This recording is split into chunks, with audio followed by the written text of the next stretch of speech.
You talked about all the data that you collect and through telematics, the things you're able to see in your dashboards.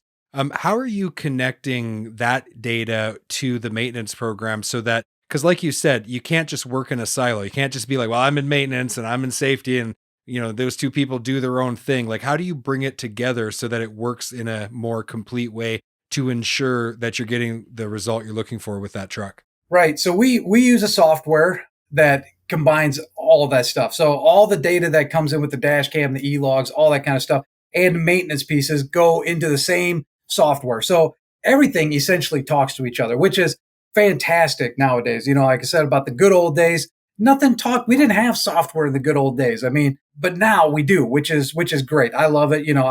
I'm technically an old millennial, so we love technology. We embrace it. And luckily the technology has caught up to trucking, because that's always been one of my biggest frustrations in the industry, is that I would see all these other industries utilizing technology, but yet we didn't have it in the trucking industry. It's like, it could be so nice to have this software that could talk to each other, that could watch our maintenance, that could do all that. And now it's finally here.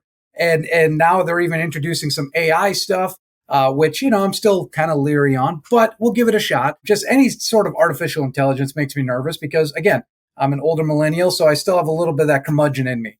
However, it's nice that the technology is coming along. And so with us, we have all of our maintenance and all of our safety stuff is all wrapped into one. So if there is an issue, if I see one of our trucks hit something, like we just hit a garbage can the other day, car in front of us swerved out of the way last second, we had no shot. We just hit it, crack the bumper a little bit. So I can send that video directly off to the maintenance guys or tell them like, hey, look at this video.